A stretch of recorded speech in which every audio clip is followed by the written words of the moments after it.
Votre attention s'il vous plaît. Cet élément est en lingala et en swahili. Contactez-nous pour savoir s'il est aussi disponible en la langue de votre préférence. Veuillez aussi noter qu'il est en audio uniquement. Dépourvu de ce fait d'image originaire. Évangileéternel.com Le site de l'Évangile éternel. Christequality.com Les cieux sont à la portée de votre main, juste par un simple clic de la souris. La rubrique Pasteur et thème vous convie de suivre en ce moment Le bien-aimé de Jésus-Christ et des saints. Le prophète Médard Kala. Ministre de l'Évangile éternel. Infatigable prédicateur. redoutable défenseur de la saine doctrine, Grand débatteur biblique. dénonciateur des faux Christ, des fausses doctrines et des fausses églises, Auteur de plusieurs enseignements. a confié l'Évangile à plusieurs. Une vraie référence généalogique pour beaucoup. Grand missionnaire de l'Évangile éternel partout dans le monde, il est nommé même là où il n'a pas mis pied. Plus de 20 longues années dans le ministère. Suivez-le tous les jours sur évangileéternel.com, le site de l'Évangile éternel. Là, vous y trouverez tous ces enseignements disponibles en texte, en audio et en vidéo, classés et ordonnés. Pour donc retrouver l'ordre de ces enseignements, nous vous conseillons de suivre ces vidéos depuis sa page sur notre site plutôt que sur YouTube. Bonne édification au nom de notre commun Seigneur et Dieu Jésus. Amen. Amen. Verset, continuez. Verset 15. Et c'est pour cela qu'il est le médiateur d'une nouvelle alliance, afin que la mort étant intervenue pour le rachat des transgressions commises sous la première alliance, ceux qui ont été appelés reçoivent l'héritage éternel qui leur a été promis. Voilà. Donc, c'est que toujours que nous comprendre très bien. Nous sommes dans vizuri. Nous sommes la lecture en Hébreu chapitre 9. Nous nairudia hiyo andiko mwa sura 9. À partir du verset 11. Kwanza kumustari ya 11 na verset 15. mpaka kumustari ya 15. Il faut aimer la lecture. Ngana ninga mingi lecture. Inabidi kupenda usomi. Tosoka na malamu? Amen. Ah, il faut aimer la lecture. Ya mwone mutu musu akipaka lecture te. Ashpinde kusoma. Soko mwone azote atala ba vide. Kwana na ubiri ngarama mantundi kwazi. Azo ko formuler ba verset ayemoko. Kuna atafuta ena tunga maandiko yake. Tanga zote. Wakati ubiri. Bala moko tali R. Azo mwande ti R ezo avancer te. Amoni ke ça déjà akasi asa déjà 1 heure du temps. So vanda sali 15 minutes. 1 heure du temps. Kula tufanya ni 15 minutes. Nyoso manque à travail. C'est ça. Kosa kutumika. Mais ce qu'on a ici à Bethel, c'est la politique. Qu'on appelle à kupatie ako bandango tongo semi wala ilo discours ya 15 heures. Atna suipa 15 heures. Azana ba nouvelle politique. Et kuna hiyo habari ya siasa. Mais soka linga teya. Kapenda kuhubiri. Abi ba verset kimi. Maandiko mashairi na kimi. Mais pour la politique azana ba kombo nyonso ba ministre. Juu ya politique siasa. Ba commissaire soki des zones, habite soki ba soki ba chef des zones. Jina ya ba waziri, ya ba commissaire. Ya barua. Wafalme. Tout. Ba démarche nyonso basala ki. Hiyo makutano fanya anajua. Mais kota na makambo nzambe. Nyamba Mungu. Omona pafala lipungia huko kata. Unaanza bungila. Bule. Non, il faut aimer le travail. Inabidi upenda kutumika. Comme la fourmi, il faut beaucoup travailler. Kama ule nyengelele wa mnene. Kozala na balamu. Il faut beaucoup travailler. Inabidi kutumika. Kozala na susi wana. Kwa hilo shaka ya kotanga parole mingi. Kusoma sana neno. Kozala attaché mingi na parole. Kuambatana kabisa na neno. Je lis dans cette version. Laisse-moi hiyo version. Darby. À partir du verset 11. Mais Christ étant venu, Kristo vile akakuja, souverain sacrificateur des biens à venir, mkuhani mkuu ya vitu vya kuya masiku ya mbele, par le tabernacle plus grand et plus parfait qui n'est pas fait de main. Alitambuka ema inakuwa mnene na mkubwa ila alifanywa mikono ya watu, c'est-à-dire qui n'est pas de cette création. Nikusema haiko ya hiyo umbaji. Et non avec le sang de bouc, hapana na damu ya mbuzi et de veau, wala ya bangombe, mais avec son propre sang, lakini na damu yake peke yake, est entré une fois pour toutes dans le lieu saint, aliingia mara moja tu kwa lote mu mafasi takatifu sana, ayant obtenu une rédemption éternelle. Kula alienda kupata ukombozi wa milele. Car si le sang de bouc kama hiyo damu ya et de taureaux na bangombe et la cendre d'une génisse na maivu ya ule ngombe mwanamke avec laquelle on fait aspersion sur ceux qui sont souillés, na hiyo inafanya kumimia kuwale wanakuya na uchafu ya zambi, sanctifie pour la pureté de la chair. Inawatakasa na inaleta utakaso wa mwili. Combien plus le sang de Christ, mara ngapi damu ya Kristo, qui par l'Esprit éternel ile kupitia roho wa milele s'est offert lui-même à Dieu, alitoa peke yake kwa Mungu sans tache, bila kosa, purifiera-t-il votre conscience des œuvres mortes, atakasa hiyo na mzamiri yenu kupitia matendo yekufwa, pour que vous serviez le Dieu vivant. juu mutumikie Mungu mwenye hai.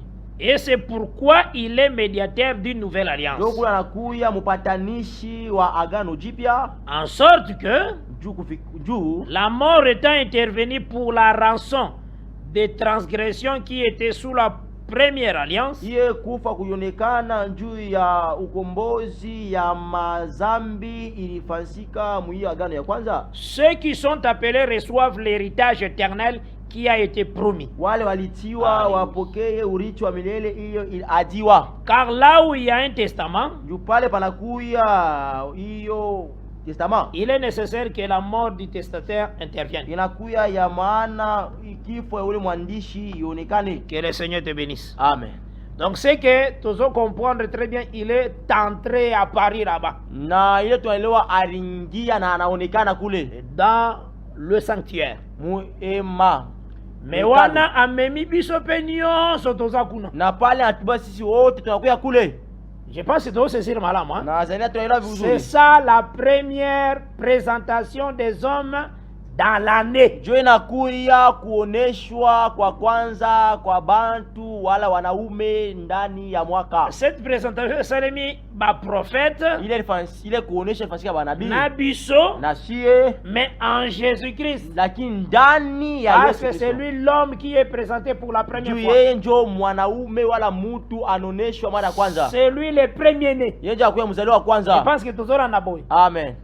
Ah, c'est ce que Hébreu 1 zoloba.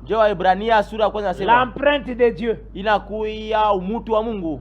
Les principes de la création. Anakuya hiyo maagizo ya uumbaji. Bwana akuya manjina. Il est merveilleux. Anakuya wa mzuri kabisa. Ohebi bakombo esana mabele. Unajua manjao wa budongo Mais ata kombo poko te pesa kabobo. Hakuna tena jina moja nataka uzima. Esana bakomo mseza iko bangi sa makasi. Kuma njina za kuongopesha watu kabisa. Olobiango lengi. Unesema watatemeka. Otali de coteske bayoki ngatana lobi. Maria umangambo tembele sana nesema. Mais après comme ina normal. Kisha anakuya kawaida. Mais oya nzambe. Ya Mungu. Il est le même hier aujourd'hui éternellement. Eko moja jana leo hata milele. Pouvoir na yesi la gatele kagate. Mamlaka yake aishaki haipitake. Il est très puissant. Eko uwezo kabisa. Lolengi asala kazo sala kaka. Muvila anafanyaka anafanya tena. Donc makamazambe zaka histoire te mais c'est la vie. Mama mmoja kaleke historia inalaka ni uzima. Quand tu t'accroches à ça, wakati unambatana hiyo. Ukomona peo sana ngo besoin et pesa medio. Utaona hiyo unahitaji na kupewa. Je pense que tu comprends de première présentation dans l'année. Naona tunaelewa hiyo kuoneshwa kwa kwanza ndani ya mwaka. Ça va? Amen. C'est ça d'abord la Bible. Mais il y a la deuxième présentation. Lakini kwa kuonesha kwa mara pili. Tangu to plasaki les fêtes de l'Éternel. Wakati tulipanga makaramu wa milele. Toyaki kotali saboto tanga yango nanu parce que eko pousser aussi tolobela pe yango. Ilikuya mais tozolobela les trois présentations des hommes dans une année de grâce. Tukuna semezea kwanza ya kuoneshwa kwa mara tatu ya wanaume ndani ya mwaka ya neema. Yes, c'est aussi mamalam. Amen. Bao baza présenter wana. Bale beo walioneshwa. Tokoyeba bao pe bazala présenter après. Na tutajua wana wataoneshwa baadaye. Tosalika lecture ya Lévitique 23. Tufanye tu usomi ya Walawi 23. Moi j'aime la lecture. Mimi napenda usomi. Banda na verset 1 vraiment à Lévitique 23. Toyo kango na nukaka. Lévitique chapitre 23. Il y a verset 44. Du verset 1er au verset 44, nous lisons au nom du Seigneur Jésus-Christ. Amen. L'Éternel parla à Moïse et dit: Parle aux enfants d'Israël et tu leur diras, les fêtes de l'Éternel que vous publierez seront de saintes convocations. Voici quelles sont mes fêtes. On travaillera 6 jours, mais le 7e jour est le sabbat, les jours du repos. Il y aura une sainte convocation. Vous ne ferez aucun ouvrage sur le sabbat de l'Éternel dans toutes vos demeures. Voici les fêtes de l'Éternel, les 7 convocations que vous publierez à leur temps fixé. Le premier mois, le 14e jour du premier, le 14e jour du mois. Entre les 2 soirs, ce sera la Pâque de l'Éternel. Et le 15e jour de ce mois, ce sera la fête de pain sans levain en l'honneur de l'Éternel. Vous mangerez pendant 7 jours de pain sans levain. Le premier jour, vous aurez une sainte convocation et vous ne ferez aucune œuvre servile. Vous offrirez à l'Éternel pendant 7 jours des sacrifices consumés par les feux. Le 7e jour, il y aura une sainte convocation. Vous ne ferez aucun ouvrage servile. L'Éternel parla à Moïse et dit, parle aux enfants d'Israël, tu leur diras, quand vous serez entrés dans le pays que je vous donne, et que vous y ferez la moisson, vous apporterez au sacrificateur une gerbe, prémisse de votre moisson. Il agitera de côté et d'autre la gerbe devant l'Éternel, afin qu'elle soit agréée. Le sacrificateur l'agitera de côté et d'autre le lendemain du sabbat. Les jours où vous agiterez la gerbe, vous offrirez en holocauste à l'Éternel un agneau d'1 an sans défaut. Vous y joindrez une offrande de 2 dixièmes de fleur de farine pétrie à l'huile, comme l'offrande consumée par les feux, d'une agréable odeur à l'Éternel. Et vous ferez une libation d'un quart de hin de vin. Vous ne mangerez ni pain, ni épis rôtis ou broyés, jusqu'au jour même où vous apporterez l'offrande à votre Dieu. C'est une loi perpétuelle pour vos descendants dans tous les lieux où vous habiterez. Depuis le lendemain du sabbat, du jour où vous apporterez la gerbe pour être agitée de côté et d'autre. Vous compterez 7 semaines entières. Vous compterez 50 jours jusqu'au lendemain du 7e sabbat. Et vous ferez à l'Éternel une offrande nouvelle. Vous apporterez de vos demeures 2 pains pour qu'ils soient agités de côté et d'autre. Ils seront faits avec 2 dixièmes de farine, des fleurs de farine et cuits avec du levain. Ce sont les prémices à l'Éternel. Outre ce pain, vous offrirez en holocauste à l'Éternel 7 agneaux d'1 an sans défaut, un jeune taureau et 2 béliers. Vous y joindrez l'offrande et la libation ordinaire, comme offrande consumée par les feux, d'une agréable odeur à l'Éternel. Vous offrirez un bouc en sacrifice d'expiation et 2 agneaux d'1 an en sacrifice d'action de grâce. Les sacrificateurs agitera ses victimes de côté et d'autre devant l'Éternel avec le pain des prémices et avec 2 agneaux. Elles seront consacrées à l'Éternel et appartiendront au sacrificateur. Ces mêmes jours, vous publierez la fête et vous aurez une sainte convocation. Vous ne ferez aucune œuvre servile. C'est une loi perpétuelle pour vos descendants dans tous les lieux où vous habiterez. Quand vous ferez la moisson dans votre pays, tu laisseras un coin de ton champ sans les moissonner, et tu ne ramasseras pas ce qui reste à glaner. Tu abandonneras cela aux pauvres et à l'étranger. Je suis l'Éternel votre Dieu. L'Éternel parla à Moïse et dit, parle aux enfants d'Israël et dis, le 7e mois, le premier jour du mois, vous aurez un jour de repos.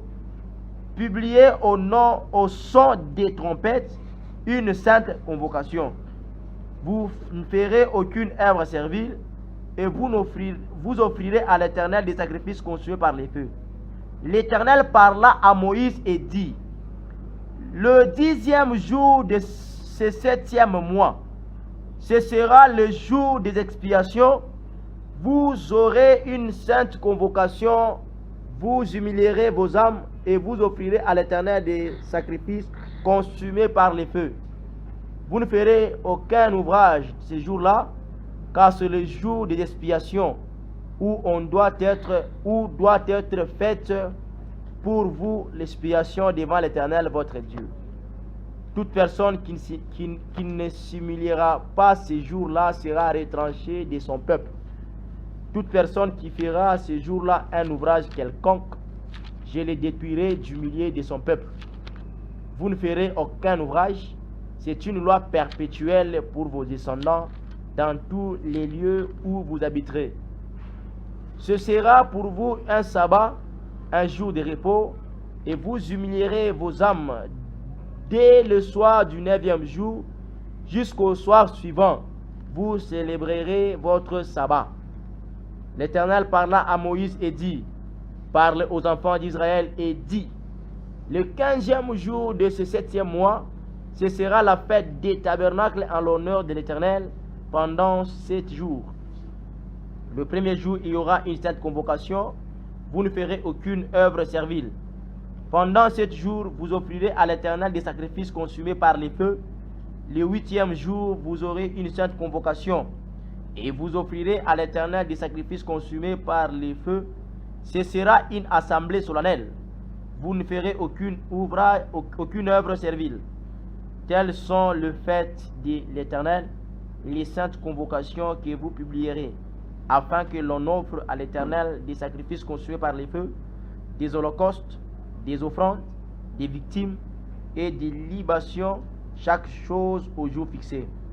Vous observerez en outre les sabbats de l'Éternel. Vous continuerez à faire vos dons à l'Éternel, tous vos sacrifices pour l'accomplissement d'un vœu et toutes vos offrandes volontaires. Le 15e jour du 7e mois, quand vous récolterez les produits du pays, vous célébrerez donc une fête à l'Éternel pendant 7 jours. Le premier jour sera un jour de repos et le 8e jour un jour de repos. Vous prendrez le premier jour du fruit des beaux arbres, des branches des palmiers, des rameaux d'arbres touffus et des saules des rivières, et vous vous réjouirez devant l'Éternel votre Dieu pendant 7 jours. Vous célébrerez chaque année cette fête à l'Éternel pendant 7 jours. C'est une loi perpétuelle pour vos descendants. Vous la célébrerez le 7e mois. Vous demeurerez pendant 7 jours sous des tentes.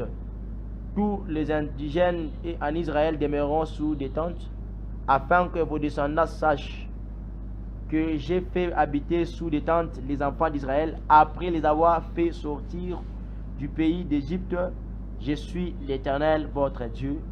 C'est ainsi que Moïse dit aux enfants d'Israël quelles sont les fêtes de l'Éternel. Très important.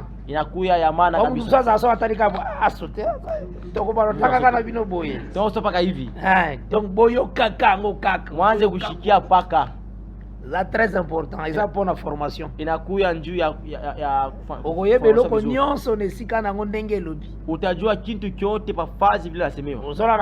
Amen. Donc, vraiment l'enseignement sur les fêtes de l'Éternel. Mais tu retirer 3 présentations dans l'année. Donc, 3 présentations, donc 3 fêtes, 3 présentations. Amen. Pour la lingi d'abord, na le belana mingi sur l'année à grâce. Tunapenda grâce ma beve. Amen. Deko nanga mobuangolu. Upendo hiyo tundu ya neema. Mobuangolu. Hiyo tundu ya neema. Parenthèse ya sofongoli. Iye mkato Mungu Ce anafungula. kato kei parenthèse kanga mi Kama frère. tunenda hiyo mkato nafungwa. Azote yakapo ayoka mtu msalo baki. Yeye na ubiri ndio alisema A vérifier tunasema. ba base. Asiangalia vizuri wa misingi. Parenthèse mketikele zo kangema. Hiyo kantundo alifungulika La kanloko lezo sila. katafungwa mwake unaisha. Soki kola tunio ozoki yango wapi? Kama Bwana kule ulitosha hiyo Kazi wapi? question na kwa nzabe moko. Unapata Azoki tu yango swali wapi? kwa Mungu peke yake unaipata wapi unasema wewe. Que soki église akei ane kangami. Kama Azoki kanisa yango wapi? nenda mwaka naisha unaipata hiyo wapi? Uzola na malamu? Amen. Donc ezaka ka ba mateya o bato batamboli nango. Inakuwa ni mobile tu antibia. Parce mtu msasa soki neta sio loko uti des États-Unis d'Amérique tala ka moko États-Unis kama mtu d'Amérique. ampata kitu ya kule Amerika. Grande puissance. Grande puissance Amerika. Bala moko il faut interprétation ça bien ou. Mala moja inabidi kuye mautafsiri mzuri kule. Kanga muni kande ngwana. Ngana États-Unis. Bamusuma saka soki uti Nigeria. Akisikia Nigeria. So mwana, uti sika moko neti Ya lola. lazima tu sa mbingwa. Nigeria. Vous comprenez? Unaona? Abiloko nyoso na kande se répandre. Ndio vitu binazambarishi Samba base écriture. bila misingi ya neno. Mais yo nazosenga to respecter ndengi Esaïe 34:16 elobi consulter les livres. Wewe na mimi tunapenda tuheshimie vile Isaya 34 inasema tusome kitabu na musome. C'est très important. Amen. Ozora na malam? Amen. Nde natalisaki aussi que ndio mimi naonesha kusema tant que la présentation d'abord, wakati bwana nasema donc kuoneshwa Jésus-Christ dans sa première présentation, ni mais Yesu Kristo alifanya kuoneshwa kwa amemi kwanza pe biso nyonso. na lakini beba na shie bote Omoni tangu likambo esalemi una wakati hiyo mambo ilifanyika na Matthieu 27, Mathayo 27 mais avant ça, kabla hiyo ozwi na Jean chapitre 17, unachukua mu Yohane 17 Jean 17, Yohane 17 le Seigneur azo expliquer musala wa ya kukene kosala soki tangu akei. Bwana eko nafasilia kazi atenda kufanya wakati atakwenda Devant le Père, le trône. mbele ya Baba, mbele ya enzi. Parce que le trône a un nom, c'est David le Père. Juu enzi inakuwa na njina, inakuwa ni Daudi. Ndenge tolobaki na Luc 1 verset 32. Vile tulisema mu Luka sura ya kwanza mstari wa Maintenant 32. totanga nanu Jean chapitre 17 Sasa tusome Yohana sura yake à partir 17. du verset 1 Kwanza mstari ya kwanza na verset 10. tufie wa mstari ya 10. Jean 17, 1 à 10, nous lisons au nom du Seigneur Jésus-Christ. Amen. Après avoir ainsi parlé, Jésus leva les yeux au ciel et dit, Père, l'heure est venue, glorifie ton Fils afin que ton Fils te glorifie. Alléluia. Selon que tu lui as donné pouvoir sur toute chair, afin qu'il accorde la vie éternelle à tous ceux que tu lui as donnés. Or, la vie éternelle, c'est qu'ils te connaissent, toi, le seul vrai Dieu, et celui que tu as envoyé, Jésus-Christ. Je t'ai glorifié sur la terre, j'ai achevé l'œuvre que tu m'as donné à faire. Et maintenant, toi, Que pana maloba Jésus, hein? faut que ba anje misemo Yesu.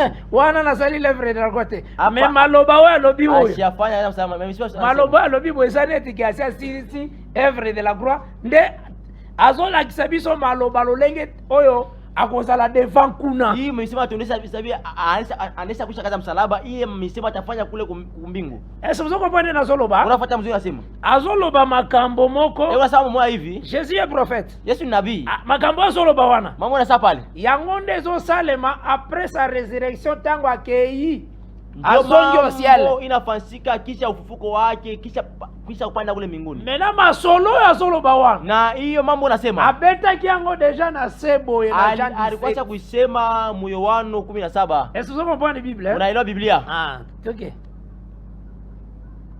J'étais glorifié sur la terre. Zongela na verset ça likolo. Oui, c'est là où j'ai commencé. Oui. J'étais glorifié sur la terre. J'ai achevé l'œuvre que tu m'as donné à faire. Et maintenant, toi, Père, glorifie-moi auprès de toi-même, de la gloire que j'avais auprès de toi avant que le monde fût. J'ai fait connaître ton nom aux hommes que tu m'as donnés du milieu du monde. Ils étaient à toi. Oui. Et tu me les as donnés. Ah.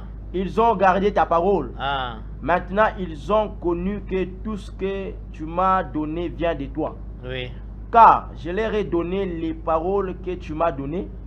Ils les ont reçues et ils ont vraiment connu que je suis sorti de toi.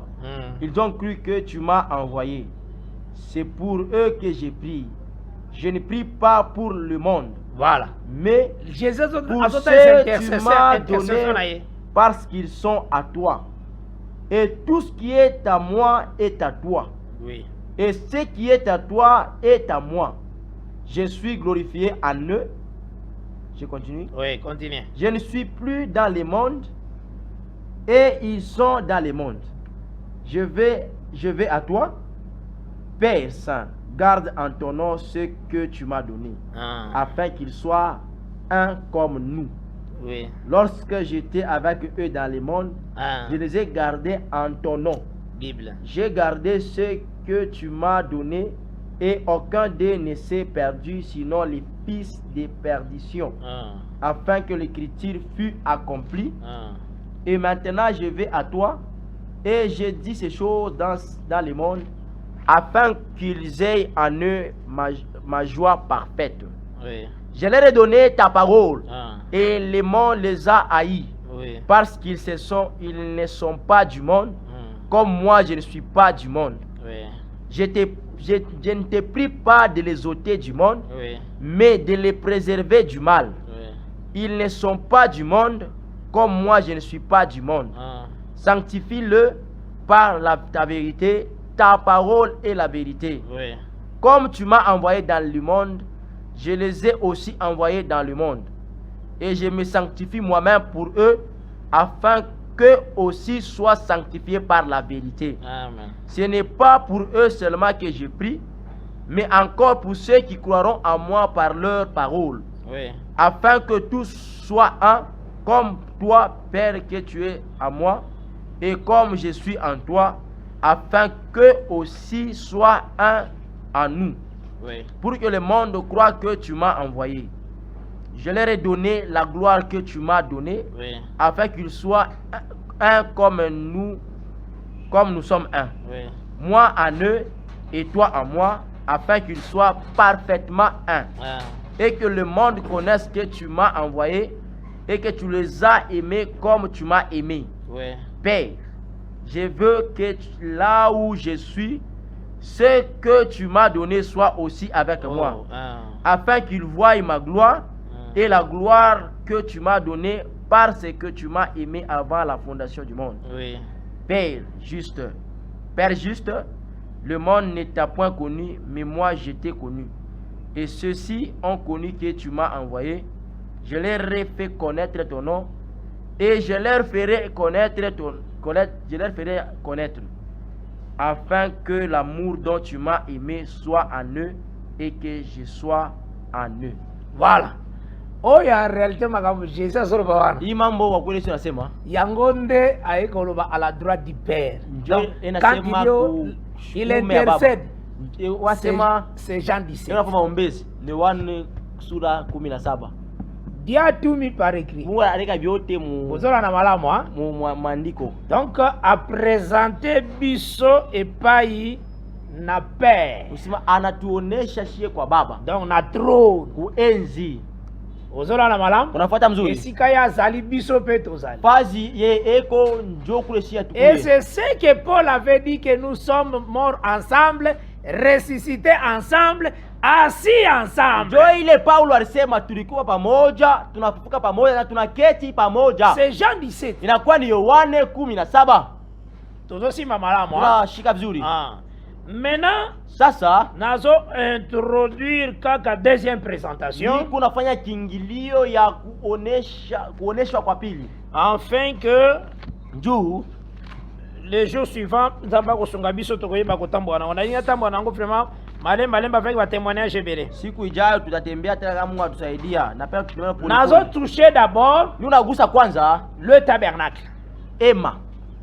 Parce que après Kisha la première présentation, kuoneshwa kwa kwanza oyo ezali Il y a pain sans lèvres. Nalera pain sans lèvres. Inakuya ya wakati ya mkate bila chachu. Totalisi yango très bien. Tusha kuonesha vizuri. Biso pe tozana kati. Shie tunakuya ndani. Quand le Seigneur présente des apôtres et nous aussi nous sommes à l'intérieur. Wakati Mungu naonesha mitume na shie tuku ndani mwao. Ça va, hein? Amen. Donc aujourd'hui Matthieu 17. Unachukua Matthieu 27. Mathayo 27 verset 50 à 55. Mustari ya 50 kufika 55 tutatia kuisoma. Na Jean 17. Na Yohano 17. Usangisi yango. Unaichanga. Aussi Ephésiens 2 verset 6 na 7. Unachukua Efeso sura ya pili mstari wa 6 mstari wa 7. Tangu ba présenter na ba prophète ba bimaki na tombeau na biso pe to bimaki na tombeau ya mort depuis la chute d'Adam. Wakati beko naonesha banabii na sie tulifufuka pamoja na Kristo na wote tunaoneshwa. Je pense que tout c'est malamu. Nazana tunashika vizuri. Donc c'est que na kati nango tozo kende ko croire. Nikisema ndani yote tuenda kuelewa que kusema tangu présentation ana ekei wakati hiyo kuoneshwa kunenda. Omoni Jésus tanga zakoloba. Una Yesu hata anasema. Na lera zakoloba wana. Wakati anasema le monde n'avait pas encore haï les apôtres. Parce que les apôtres n'avaient pas encore travaillé. Ulimwengu alikuwa achukia mitume ndio mitume alikuwa batumika. Mais landa lecture na ye. Lakini soma le monde fata usomi wake. Le monde les a ezana passé.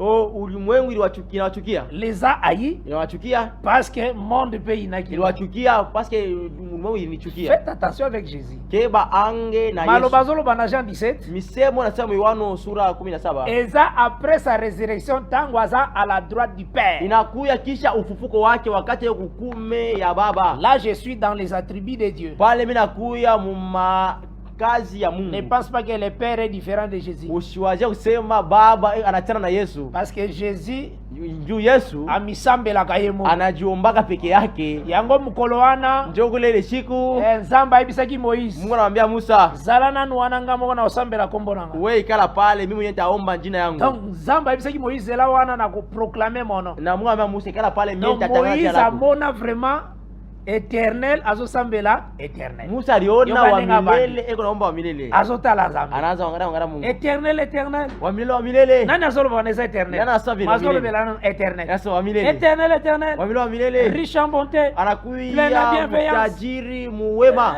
Oya pardonnaka péché. Oya rumiaka zambi. Oyo ule de 1000 générations pambola. Anabarikaka paka muvizazi. Il a proclamé lui-même son nom. Anatangaza peke yake jina lake.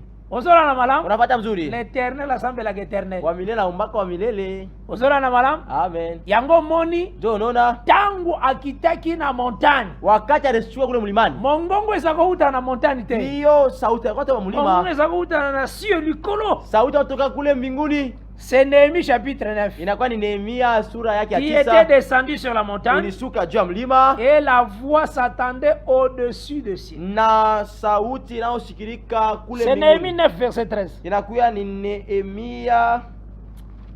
Webi Nzamba zandenge. Sasa Mungu eko Zambe atia batru ebele na Bible po batu bakweya. Mungu alika bantundu ya minyu bila bantundu wangu. Parce que Simeon alobaki. Du Simeon alisema. Cet enfant. Huyo mwana. Akozala objet à chute. Atakuya lengo ya kuanguka kwa. Akozala pe objet à relèvement. Kisha atakuya hiyo lengo ya kunyanyua bengine. De plusieurs en Israël. Wenyewe na Israeli. Cet enfant là c'est l'enseignement. Huyo mwana kwa mafundisho. Ozola na malam. Amen. L'enseignement tangazo pesa yango yemo Jésus. Mafundisho wakati Yesu pekeke na ileta. Kona ba misusu bazolo ba cette parole dire, tu peux l'écouter. Wengine wanasema hiyo neno iko nguvu na tunaweza kushikia lacha neno. Ba misusu bakoloba où irions-nous encore? Wengine watasema tutakwenda wapi sisi? C'est toi qui as les paroles de la vérité. Utakuwa na misemo ya uzima.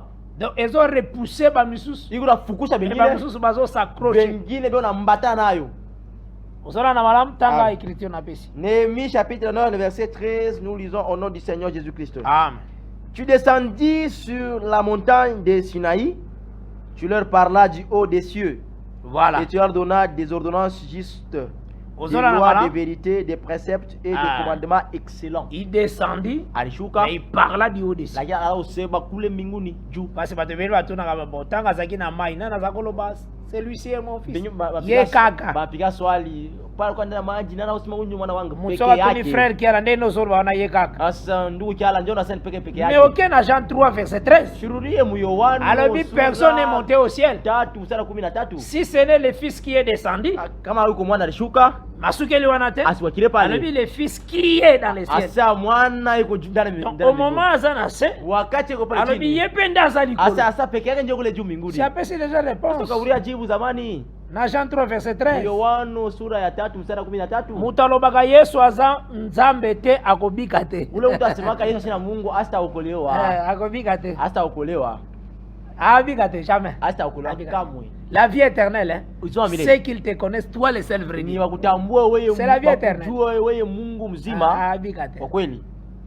Mutu mwana fandi ba trinité rebele boy. Mungesa bale banabudu Mungu watatu beko Yo kasi mwingi hivi. zambazo kasoma nombre bat. Unaona Mungu ashaka boka bunja Na bantu. delige combien de batu bakutaki na Kule kugarika bantu ngapi balinyaka musafina. Combien abeta? Na bangapi balikufua kupitia safina Na ile Sodome abimisa combien? Ku Sodoma atusha bangapi? Uzola na malamu? Unafuata mzuri. Parce que nazoyebi sebino esengelaki mwasi ya Lot azala toujours frappé. Ili nakwambia kweli ilibidi paka mke wa Loti apikiwe. Parce que mwasi ya Lot ezaka Lot. Juu mke wa Loti mpaka Loti. Mwasi ya Lot ezande nzoto. Na mke wa Loti anakuwa ni mwili. Le corps. Anakuwa mwili. Avant que l'enlèvement fait le corps etikala. Kabla wende mkunyanyula bidi mwili baki. Corps ekotikala. Mwili yabakia. Mais yo za kati ko. Wewe wa ndani utenda. C'est ça le mouvement Nzamba sala na mwasi ya Lot. Kutenka Mungu alifanya na mke wa Loti. Il fallait la chair ezala frappé. Inabidi mwili pikiwe. Yango moni fallait la chair etala na sima. Ilibidi mwili angalie Yelo tatala liboso. Na Loti angalie kumbele. C'est la chair a des désirs contraires de l'esprit. Ni akuya ni mwili inakuwa na mania inakuwa kinyume mania ya roho. C'est ce que le Seigneur explique. Ni ile Bwana afasiria pale. Tanga zolo basel. Wakati wasema chumvi. La terre so que sel ekobota terre. Wakati udongo unachukua chumvi hata zala kama. Batu babimisa place na l'alliance. Batu sasa wakati ya agano. Mabele soko tiango Mungu, iko Mungu. Bulongo kaoneka chumvi haitazala kuna kuishi. Iko stérile vraiment. Na pia tasa. Même Marc 6 elobelaka ngo. Hata Marko 6 anasemaka. Baoyo nzamba akolinga akojuger na jugement éternel. Ils seront salés du feu. C'est écrit comme ça. Asabale Mungu atahukumu na hukumu milele tapakaliwa na chumvi. Nakota vraiment na yango te mais etini kaka na loba muke. Mimi sipende kuingia kule maana nituma niseme tu kidogo pale. Poye ko faciliter yo na makambo ibele. Itakusaidia mambo ya mingi tena yini. Donc c'est que ni kusema tozoya ko comprendre Jean 17. Tunakuwa kuelewa Yohano 17. Jésus tenga zolo bana Jean 17. Vile Yesu anasema Yohano 17. Ezali kambazo ezosalema maintenant. Inakuwa ni mambo yafanyika hapa sasa. Donc l'intercession de Jésus-Christ, Jean 17. Hiyo maombezi ya Kristo mu Yohano 17. Azoloba ke okoka kopesaka gloire lolenge nazalaki nango avant le temps. Asema unikaburie utukufu ile nilikuwa nayo kabla ulimwengu. Pe azotalisa ke Père j'ai achevé. Na eko na ulisha sababu mimi namaliza. Kambotinda kinga. Kazi ulinituma nifanye. Eloko wana sana lero wana te. Ile kitu ile wakati nasema. Eloko wana bosale matango ako aseku akei. Nde ozui Jean 17 okangisi yango na ye. C'est ça la Bible. Mambo inasa pale aiko hiyo wakati itafansika kisha kufa na kufufuka ndio unabeba unayambatanisha. Il faut keba makasi. Inabidi ukeba ange pale. Donc na Jean 17 atali sebiso l'intercession qu'il fait. Na Yohano 17 inaonesha maombezo anafanya wakati ya leo. Yango mwana Jean 17 azorba le monde les ai. Ndio kule nasema mu Yohano 17 ulimwengu iliwachukia. Ona lero wana ba Pierre bateki nanu. Japo hiyo wakati ba Petro abakuwa bahubiri hata leo. Il faut faire très attention. Inabidi ukeba ange. Wango pona talisa ke unaichukua njoo nionyesha kusema apresentaki ce que tu m'as donné. Alionesha bale Mungu alimkaburia. C'est ça na kata première présentation. Njoo nakuya ndani ya kuonesha. Na ce que tu m'as donné là. Kuwale unikaburia bale. Les apôtres wa mitume. Nous aussi nous sommes là. Na sisi tunakuya mule ndani. Na Matthieu 27. Mathayo 27. Batu babimi na tombo. Wale watu watoka makaburi. Ce sont des prophètes. Ni manabii. Nous sommes ensemble. Tuko pamoja nabo. Ozola na malamu. Unafuata mzuri. C'est ça la Bible. Njoo nakuya Biblia. Et aujourd'hui dans Nombre, tunachukua Hesabu. Nombre chapitre 10. Hesabu sura yake ya 10. Bando tanga partir du verset 11 tena verset 13. Nombre 10, 11 à 13, nous lisons au nom du Seigneur Jésus-Christ. Wana nalingi natalisa nini? Pale napenda kuonesha nini? Tangu bo présenter fête à Gerbe, wakati munaonesha karamu ya malimbuko. Donc le prémisse de la terre. C'est malimbuko ya udongo. Parce que prémisse de la terre ezaka Jésus Christ. Ndio malimbuko ya udongo alapa ni Yesu Kristo. Biso tozana kati na ye. Shetu ndani mwake. Selon 1 Corinthiens 15 verset 20-21. Kulinganisha na Korinto wa kwanza sura 15 20 na 21. Wana tokolobela ngo vraiment à fond tant tolobela sur les fêtes de l'Éternel. Ile tutesemezea ndani ya uketo wakati tutasemezea njoo ya makaramu ya milele. Après cette présentation, il faut compter 7 semaines. Kisha kule kuoneshwe inabidi mbalule mawiki c'est ce que totangi. Njoo tutayosoma. Or 7 semaines c'est 49 jours. Japo mawiki 7 inakuya masiku 49. Ça va? Amen. Donc c'est que ni kusema présentation ya prémisse tangu esalemi wakati banafanya kuoneshwa kwa malimbuko. Prémisse yende tobengaki comme premier, donc l'homme. Malimbuko ndio nakuya kama mwanaume mtu. C'est Jésus Christ. Ni Yesu Kristo. Adam zalaki ombre, image. Adam alikuya kimvuri, picha ya l'Adam dernier, ya Adam wa mwisho. Tosoka na madame. Amen. Tangu Christ a présenté, wakati Kristo anaoneshwa, la première présentation de l'année,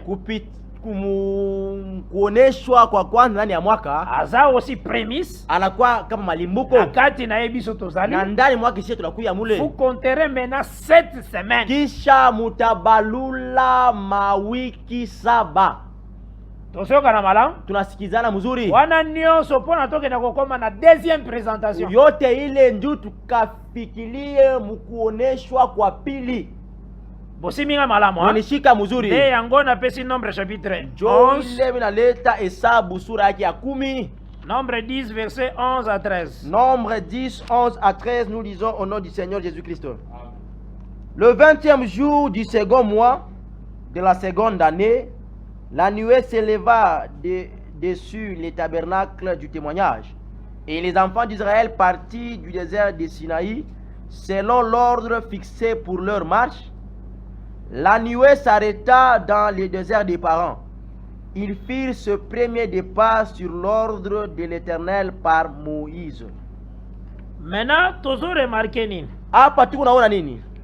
Le tabernacle Emma etiama quand? Iwekewa wakati kani? Là tozu Exode 40. Pale tuachukua kutoka 40. Verset 16 na 17. Mustari ya 16 kufika 17, nous lisons au nom du Seigneur Jésus-Christ. Amen. Moïse fit tout ce que l'Éternel lui avait ordonné, il fit ainsi. Le premier jour du premier mois de la seconde année, le tabernacle fut dressé. Tozoka na malam? Tunashikia mzuri. C'est le premier jour ni siku ya kwanza du premier mois ya mwezi ya kwanza de la seconde année ya mwaka ya pili. Le tabernacle fit dressé. Na ema inajengewa. Maintenant zongela encore lecture ya nombre 10 verset 11 tina 13. Nombre 10 11 à 13, nous lisons au nom du Seigneur Jésus-Christ. Le 20e jour du second mois de la seconde année, la nuée s'éleva du dessus les tabernacles du témoignage, et les enfants d'Israël partis du désert de Sinaï selon l'ordre fixé pour leur marche. La nuée s'arrêta dans les déserts des parents. Ils firent le premier départ sur l'ordre de l'Éternel par Moïse. Tonani malam? Tunafuata mzuri? Maintenant tozonga na Nombre chapitre 1. Chapitre 10 kaka. Maintenant verset 1 tina verset 4. Nous lisons au nom du Seigneur Jésus-Christ. Moïse parla à Moïse et dit, l'Éternel parla à Moïse et dit, fais-toi 2 trompettes d'argent, tu les feras d'argent battu. Elles te serviront pour la convocation de l'assemblée et pour le départ des camps. Voilà. Quand on en sonnera, toute l'assemblée se réunira auprès de toi à l'entrée de la tente d'assignation.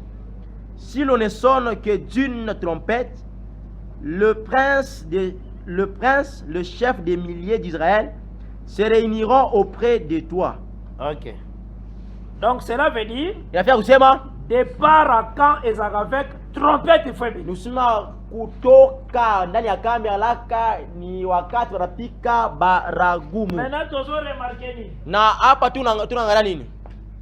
Israël abimi Egypte. Israeli anatoka kule Misri. Exode chapitre 12. Kutoka 12. Et Nzamba pesi bango l'année. Na Mungu anawakaburia mwaka. Obandi wana Unaanzia pale. apesi bango année ya liboso ebandi. Anawakaburia mwaka ya kwanza inaanza. Toyokani mala? Tunasikizana mzuri. Première année ebandi. Mwaka ya kwanza inaanza.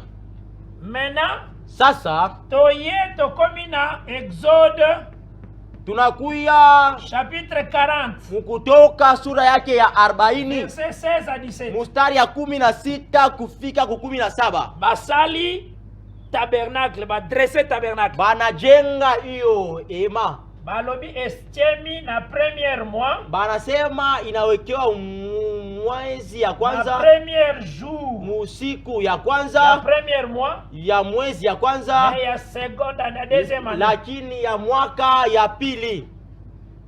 Tozoka na malam. Tunafuata mzuri.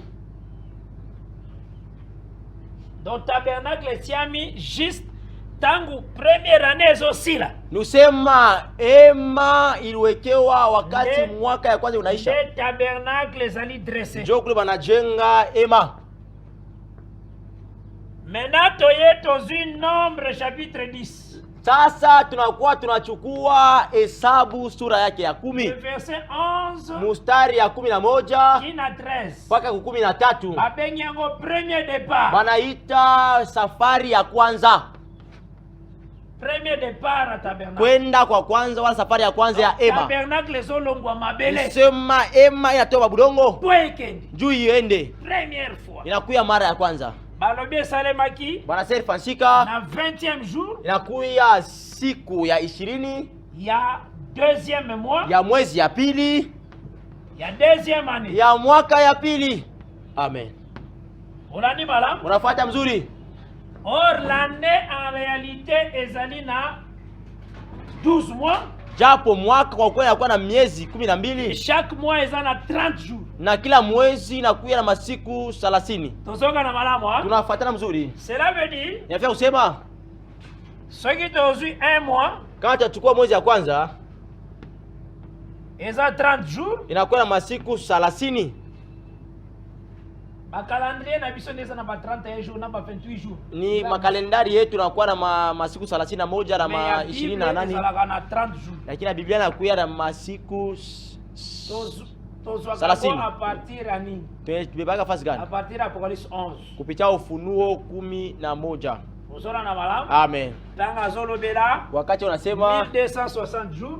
1260. Azolo bela pe 42 mois. Eko nasemezea miezi 42. Donc tozomona très bien. Tuna vizuri. Année zaka na 12 mois. Mwaka inalaka na miezi 12. Donc 3 ans. Eko pesa 12 fois 3 ipesi 36 mois. Ni kusema miaka 3 itafanya 12 mara 3 inafanya 36. Ah. Demi année eza 6 mois.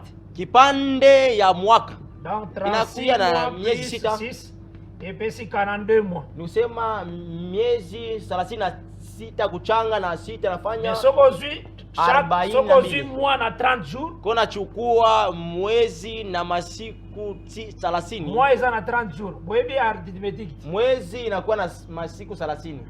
Unaona calcul.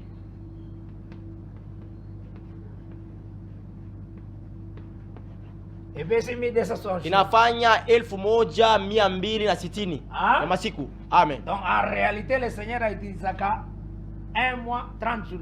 Kwa kweli Mungu atumiaka mwezi moja inakuwa na masiku 30. Alors bakape langage ya Apocalypse 12 ya un temps.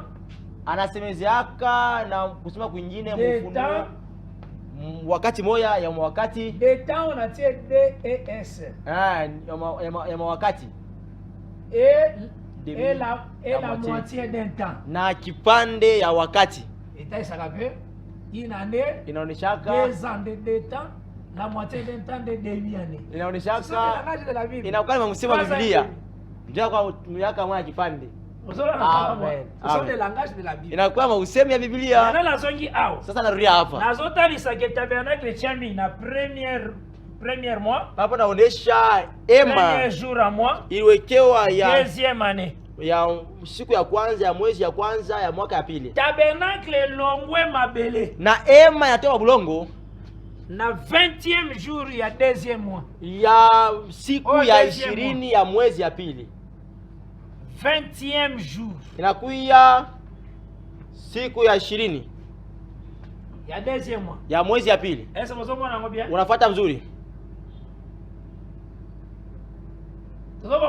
Unaelewa vizuri? Donc cela veut dire tabernacle ezalaki na mabele pendant combien de jours? Inafaa onesha ilikuwa bulongo kadira masiku ngapi?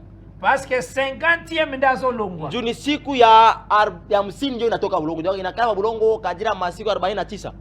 Tozoka na malamu. Unaelewa? Est-ce que vous comprenez ngelo wana lobi? Unaelewa kitu tunasema? Nani comprendre ça? Na sielewi. Oui? Tena lobi boy. Tabernacle etiami premier jour. Ema iliwekewa siku ya kwanza. Ya premier mois. Ya mwezi ya kwanza. Donc hao. Nikusema hapa.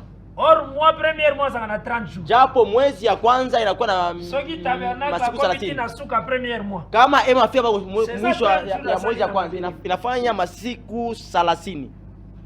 Menatanga bandi deuxième mois tabernacle. Wakati ema anaanza mwezi ya pili. Tokena nombre 10. Tunaenda mhesabu 10. Balobi eza première fois. Bwana sema inakuwa ni mara ya kwanza ya safari ya ema. Cela veut dire ça très lié. Ni useme inaambatana avec Exode 40. Na kutoka 40. C'est la première fois. Ndio mara ya kwanza ya ema inasafiri. Ça va? Amen. Maintenant awa baebisio. Na hapa nakwambia ezana na 20e jour. Inakuya siku ya 20 ya mwezi. Na deuxième mois. Ya mwezi ya pili. Na deuxième année. Ya mwaka ya pili. Ezana la même année. Ni paka mwaka moja. Mais na deuxième mois. Lakini mwezi ya pili. Donc cela veut dire. Unasema tangu mwezi la sali 30 jours. Wakati mwezi ya kwanza inaweza kufanya siku 30. Anaendelea 32, 33, 33, 34. Asifanye na 7. Epa bro. Hein? Amen. Maintenant ba démonter tabernacle na 20e jour. Na bana fungula ema ku siku ya 20. Tabernacle kokisi 19 jours à deuxième mois. Ni kusema wakati ema inaonyesha masiku 19 ya mwezi ya pili. Maintenant 20e jour. Siku ya 20 ya mwezi. Ndena zongeli bino na nombre 10. Jona roho mwele mhesabu 10. Kwanza kumtana kwa de trompette na de baraka. Mutapika baragumu wakati mnatoka mkambi mnasafiri. Donc na 20e jour oyo. Ni kusema mu siku ya 20. Loko les a départ. Bila kuya ni safari. C'est que usema mukuana bila pike baragumu. Ezote ça oui. Kwa kweli naonesha esali 49 jours. Inafanya masiku 49 lakini siku ya 50 ndio siku iko nafunguliwa njoo baragumu inapikiwa. C'est ça Thessaloniciens 4 tant Paul azolobela na enlèvement. Njia kwa Wathesalonika wa kwanza sura 4 ndio wakati Paulo asimeja kunyanyuliwa. Eso si minga malauta. Amen. Ça va? Amen. Pona nini nakende ngwana? Jua nini naenda vile? Eza pona na ebisoka 49 jours. Njoo kwambia masiku 49. Yango moko peka ande balobaki 7 semaines tina lera moisson. Njoo nalaka mawiki 7 mu wakati ya mavuno. Ese bosi mama malamu. Unapata mzuri. Yango nazuaki Rite chapitre 1 verset 22. Nilichukua Luta sura ya kwanza mstari ya 20. Rite chapitre 1 verset 22. Luta sura ya kwanza. Rite chapitre 1er, le verset 22, nous lisons au nom du Seigneur Jésus-Christ. Ainsi revint du pays de Moab Naomi et sa belle-fille Ruth la Moabite. Elles arrivèrent à Bethléem au commencement de la moisson des orges. Moisson et bandaka orge. Mavuno na nzaka na ngano ya chini. Ça va? Amen. Wana après na moisson orge nde bazwaka prémisse. Ni kuma prémisse o ba présentaka. Ni kumavuno ya ngano ya chini bachukua malimbuko. O bazobenga fête à gerbe. Ni wanaita karamu ya malimbuko. Donc après fête après sans les vins directement bazwaka prémisse ya gerbe. Kisha karamu ya mkate bila chacho kule wanachukuaka malimbuko. Yango nde moisson orge. Jona kuya mavuno angana bela chini. Alors moisson orge ekendeke moisson orge ti bakoti na moisson ya blé. Ile mavuno angana bela chini nendelea kati na wakati watavula ngano ya bela juu. Ezala orge. Ikuye ngano ya bela chini. Ezaka farine, basala yango farine. Basala yango maka, bafana mukate. Ezala blé. Ikuye ngano ya bela juu. Basala yango farine. Bafana mukate bunga. Ozola na malam? Amen. Yango nde eza periode ya moisson nyonso. Kipindi yote ya mavuno. Début ya moisson tina suka moisson. Mwanzo ya mavuno paka mwisho ya mavuno. Est-ce que bozola na malam? Unafuata mzuri. Yango nazokende kotalisa bino d'abord. Ndio kule menda kuonesha kwanza. Ozwi ba Isaïe, uchukue ba Isaya, ba Jeremie, ba Yeremia, ba Daniel, ba Danieli, ba Moïse, ba Musa, bango nyonso wana wote bale eza bilanga mobimba. Inakuya ni mashamba likolo na mabele apele Moïse. Inakuya juu ya udongo wala juu ya udongo analeta Musa. Tozola na malam? Amen. Ce sont des eza ba champs. Inakuwa ni mashamba. Yango moni Jésus-Christ na Jean chapitre 4. Jokuru na Yesu Kristo Yohana sura yake ya 4 azalaki très fatigué. Alikuwa mwenye kuchoka. Azui atindi bakende kosomba biloka kulia. Anabatuma bakauze bitu ya kula. Zwango nano. Banana verset 4 wana. Jean chapitre 4 les versets 4, nous descendons au nom du Seigneur Jésus-Christ. Comme il fallait qu'il passât par la Samarie, il arriva dans une ville de Samarie nommée Sichar, près du champ de Jacob avait donné à Joseph son fils. Là se trouvait le puits de Jacob. Jésus, fatigué du voyage, était assis au bord du puits. C'était environ la 6e heure. Okay. Une femme de Samarie vint puiser de l'eau. Jésus lui dit, donne-moi à boire, car ses disciples étaient allés à la ville pour acheter des vivres. Les disciples étaient allés en ville pour acheter des vivres. C'était la 6e heure.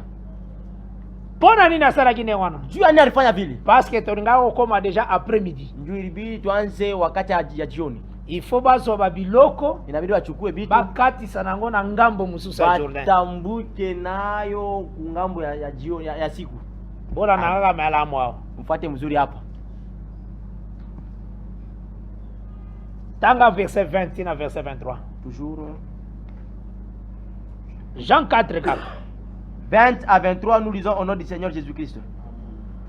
Nos pères ont adoré sur cette montagne, et vous dites, vous, que le lieu où il faut adorer est à Jérusalem. Femme, lui dit Jésus, crois-moi, l'heure vient où ce ne sera ni sur cette montagne, ni à Jérusalem que vous adorerez le Père. Vous adorez ce que vous ne connaissez pas. Nous adorons ce que nous connaissons, car le salut vient des Juifs. Mais l'heure vient, et elle est déjà venue, où les vrais adorateurs adoreront le Père en esprit et en vérité, car ce sont là les adorateurs que le Père demande. Je continue. Banana verset 33. Kenega verset 33. 33, nous lisons au nom du Seigneur Jésus-Christ.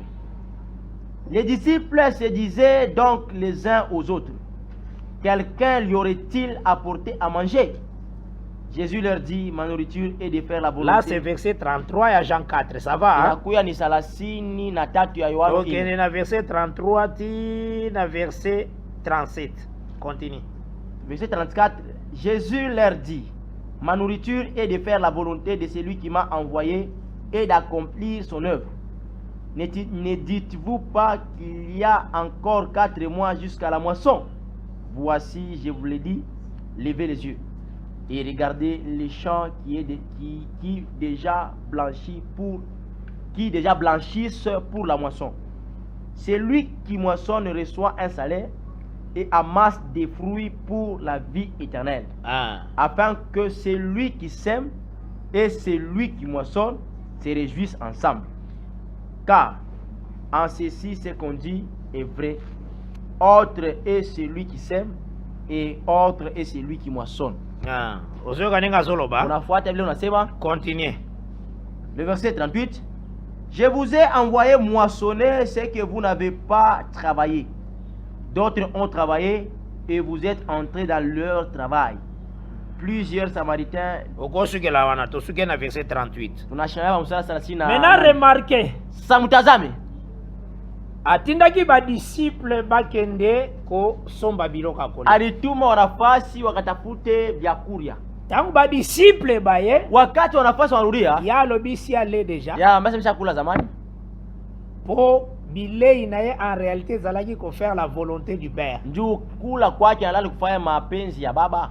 Et puis atalisi bango ke kisha baonesha kusema botala deja elanga ekomeli mwangalie e blanchir shamba inesha kuya mweupe bisha kukomea. Ozola na balando nga sokende unaona mzuri unaendelea. Alobi en réalité anasema kwa kweli basusu balonaki bengine ndio walipanda bino mweye bokei kokota na bilanga ya bamususu po bobuka muningia mashamba ya wengine ndio muvune. Jesus akina maloba Yesu alikuwa amesemwa bango bagenda osoma de biloka kolia bo barenda kuuza vyakulia baena biloka kolia. Yesu akomi na lisolo oyo mususu bango ba comprendre te. Yesu anakuwa na mambo wengine bo abaelewi. Donc azotalisa bango en réalité ke ena wambia kwa kweli sema ba oyo balonaki bale barotesha balobi ba mususu nde baloni basadi benye walipanda me ba mususu nde bakobuka ni benye watavuna. Ozola na malam. Amen. Abi yango eza solo sasa ile kwa kweli basusu baloni bengine ba mususu bakobuka panda benye watavuna. Mais eloko abieza nini ya kizura kwa nini ezake na ba oyo balonaki na ba oyo bakobuka bakozwa même salaire na bale balipanda bale watavuna watapata mshahara moya. Yoka salaire na bango la vie chikia mshahara wabo uzima wa milele. Est-ce que vraiment zolobela na bilango yo frère? Est-ce que kuna semeza hii shamba hii tolo batandeng bapozaki de qui les prophètes parlent-ils? Tuseme vile balipika swali nabii semezea nani? Ozola na malam. Amen. En réalité le Seigneur kwa ukweli Bwana azotalisa musala azopesa bapotre eko naonesha kazi na kaburi wa mitume azotinda bango na bilanga moko boye eko natuma mushamba moja hivi parce que biloko bagenda kosomba eza biloko deja bato mususu babongisa juu ile bintu wanaenda kuuza ni bintu bantu baripika bakutaki deja bato babongisi biloko barikuta mtu osopika zamani nde bango baye na mbongo bazaki nango basombi wanakuwa na makuta wanauza nde bazongi na biloko jo wanakuwa vyakula. Acte wana hiyo tendo elingo talisake bakenda kukutana na ba Joel ile masala kutana ba Yoeli na ba David na ba Daudi na ba Salomon na ba Sulemani na ba Moïse na ba Musa na ba Bakuk na ba Abakuki nde bazui ba biloko eza pa na ba jo wanachukua bintu kwabo. Amen. Osola na malam. Amen. Nde Jésus ayebisi bango ke na Yesu abambia sasa bouti na bilanga ya batu mususu munatokea mshamba watu wengine bouti kobuka watokea kuvuna biloko batu mususu nde balona bile bantu wenyewe walipanda. Eloko wana réalité yo seulement na acte des apôtres na kwa kweli kile kitawafanyika matendo ya mitume. Pierre tanga wote na acte 2 Petro wakati anahubiri matendo ya mitume sura ya bilanga Joel alinyama shamba ya Yoeli pour convaincre batu njoo akisha batu abuki quelque chose par anavuna kitu mwanda na kitabu ya Yoeli ayebisi bato alobiki bato balangwe masanga te hao bantu wale pombe mais ça troisième jour ya inakuya wakati ya tatu ya siku makambo eza Joel alobaki hii mambo inakuwa ni mambo ya Yoeli alisema bilanga Joel ndio sasa tokea mshamba ya Yoeli. Amen. Tozonga na malam. Donc na ba apôtre na ba prophète bazana même salaire na ba mitume na wanafasi wala wa mitu na wanabii na mshahara moja la vie éternelle uzima wa milele. On nazo expliquer hii inafasiria 7 semaines ya moisson mawiki 7 ya mavuno. Tozonga na malamu ha mnasikia mzuri. Donc kobana tangu ba présenter prémisse kwanza wakati banaonesha malimbuko présenter prémisse tanga na 1 Corinthiens 15 verset 20 na 21 wa Korinto wa kwanza 15 mstari ya 20-21 1 Corinthiens 15 20 à 21 nous lisons au nom du Seigneur Jésus-Christ. Mais maintenant Christ est ressuscité des morts, il est les prémices de ceux qui sont morts. Car puisque la mort est venue par un homme, c'est aussi par un homme qu'est venue la résurrection des morts. Bolani malam 1 Corinthiens 15 verset 20. Wakorinto wa kwanza 15. On vous dit Christ est les prémices. Bamasa Kristo ni malimbuku. Oh balobi que ceux qui va présenter prémisse banakomesa wakati banaonesha bokotanga maintenant cette semaine tabalula sasa mawiki saba. Ce qui veut dire Christ est prémisse. Wakati wakamesa Kristo ni c'est que après l'œuvre à Christ est comme prémisse. Kisha kazi ya Kristo kama malimbuko. Nengaza présenter. Ile banamuonesha. Cette semaine est tangine. Inabidi basome mawiki. Donc ebandi ko banda acte 2. Sasa kwanza watenda mitume sura ya pili. Na leur église ebandi marche. Wakati kanisa inaanza mwenendo. Tozola na malam. Tunafuata mzuri. Ndena lingine expliquer moisson ndenge natali si wana. Ndio napenda kufasilia mavuno ufale ninaonesha. Moisson ya liboso ezali kokota nde na champ ya la loi les psaumes et les prophètes. Kuvuna kwa kwanza ni kuingia mshamba ya sheria, mazaburi na manabii. Ko présenter explication ya parole. Kuonesha utafsiri wa neno. C'est ça moisson. Ndio nakuya mavuno. Tozoka na malam. Amen. Yango moni. Ndio unaona Israël est comme un arbre. Israeli anakuya kama muti. Oyo racine nango eza Abraham, Isaac, Jacob. Ule muzizi inakuya Ibrahimu, Isaka na Yakobo. Et Abraham, Isaac et Jacob bango nyonso baza en Christ Jésus. Na Ibrahimu, Isaka, Yakobo bote wanakuya ndani ya Kristo Yesu. Maintenant qu'est-ce qui se passe? Lakini nini napitikana? Ruth la Moabite, Luta Moabite, azouta Moab, atoka kule Moabu, na Naomi, azoya kokota na Juda. Beo kunya mu Yuda. Donc ezaneti branche euti na forêt. Inakuwa kama kipande ya muti atoka kule ezozala antenne na arbre. Banakuwa kuchomeka kumuti. Ozola na malam? Amen. Eza biso. Inakuwa ni shie.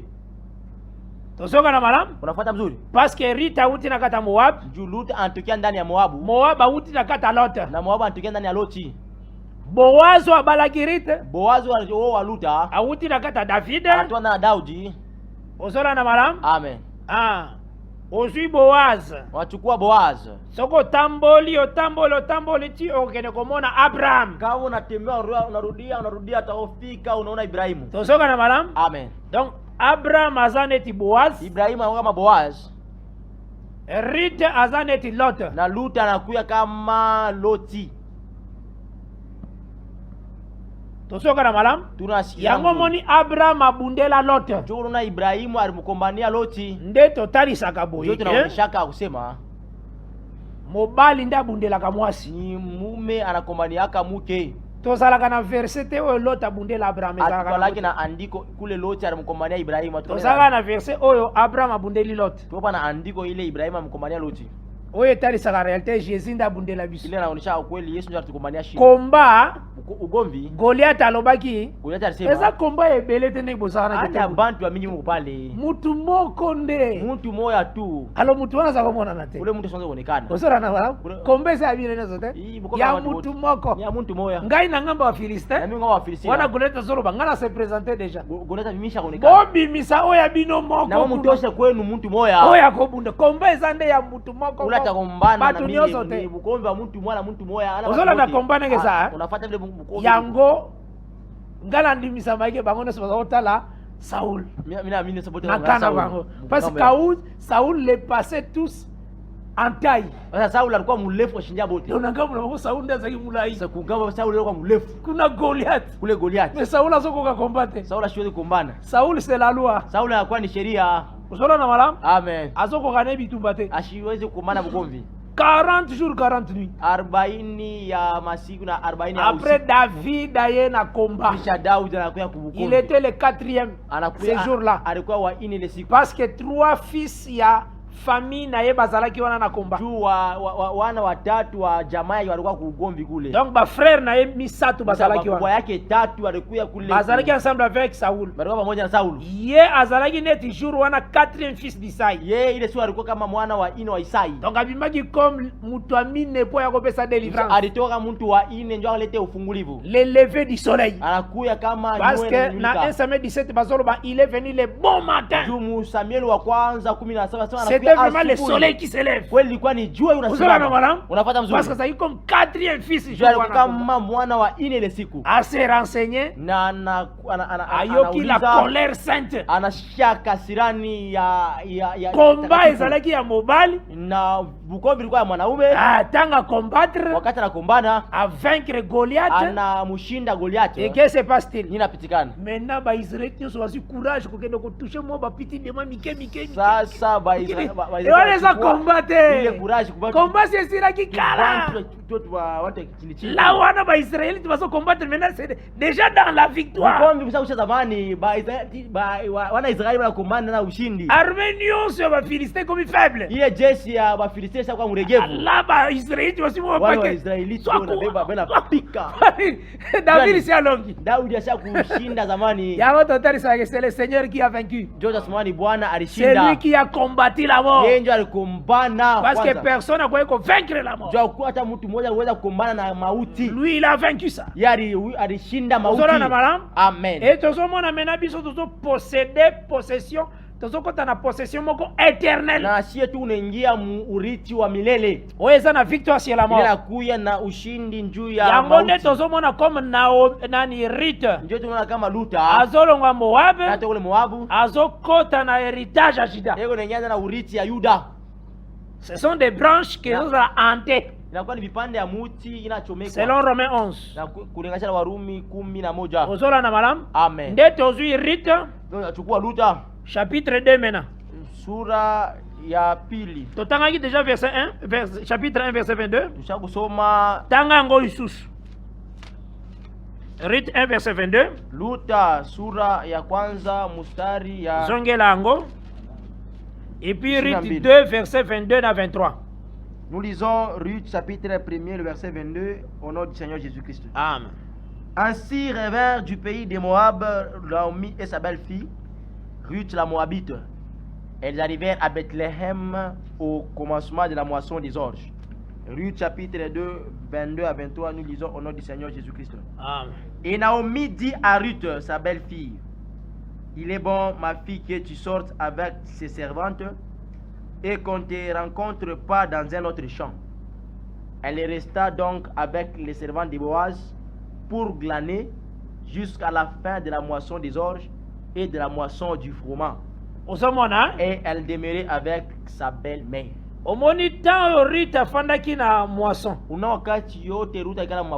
Ti moisson soki ne kosuka. Paka mwisho ya vile mavuno. Rita bimi na moisson. Kisha luta atoka mavuno. Tango zomona Rita zo bima na moisson. Wakati una luta atoka mavuno. Na temple na tawana. Kwekalu hiyo wakati. Les hommes se présentent. Watu inaonekana. Vous comprenez bien? Muna elewa mzuri. Bien. Israël avait la loi. Israël alikuwa na sheria. Et les hommes se présenteront na leur fête à moisson. Wanaume watajionesha wakati ya karamu ya mavuno. Tozoka na malamu. Amen. Là, ozongeli Exode encore 23 verset 14 17. Exode 23 14 à 17, nous lisons au nom du Seigneur Jésus-Christ. Amen. 3 fois par année, tu célébreras des fêtes à mon honneur. Tu observeras la fête de pain sans levain pendant 7 jours. Au temps fixé dans le mois des épis, tu mangeras de pain sans levain comme je t'en ai donné l'ordre. Car c'est dans ce mois que tu es sorti d'Égypte et l'on ne se présentera point à vide devant ma face. Voilà déjà si tu le là qui en première présentation. Tu observeras la fête de la moisson. Voilà. Des prémices de ton travail, oui, de ce que tu auras semé dans les champs, et la fête de la récolte à la fin de l'année quand tu recueilleras des champs les fruits de ton travail. Continuez. 17. 3 fois par année, tous les mâles se présenteront devant le Seigneur l'Éternel. Voilà. Aussi mamala moi. Vizuri. Mais la première fois c'est avec Christ lui-même. Mara kwanza ilifansika na Kristo peke yake. C'est que Nathaniel sa moisson. Nisana wakati yote mavuno. Nasuka nango deuxième présentation. Mwisho ya mavuno inabidi kufansike kuoneshwa kwa pili. Tosoka na malamu. Unaelewa vizuri. Wana nyoso tozana anemena ya grâce. Ile yote tunakuya mu mwaka sasa ya neema. Tosoka comprendre bien, hein? Amen. Nde total ici. Na sasa tunaonesha deuxième présentation ndenge koza. Kuoneshwa kwa pili ile utaonekani kutafansika. Colossiens chapitre 1 verset 27 et 28. Wakolosai sura ya kwanza mustari ya 27 kufika 28. Nous lisons au nom du Seigneur Jésus-Christ. Amen. à qui Dieu a voulu faire connaître quelle est la glorieuse richesse de ses mystères Même 2 Corinthiens 11, verset 1. parmi les païens. Continue. Savoir Christ en vous, l'espérance de la gloire. C'est lui que nous annonçons, exhortant tout homme, en instruisant tout homme en toute sagesse. Wana Colossiens 1, verset 27 à 28. Inakuwa Kolosai sura ya kwanza 27 kufika Ça va, 28. Amen. Ok. Nous continuons.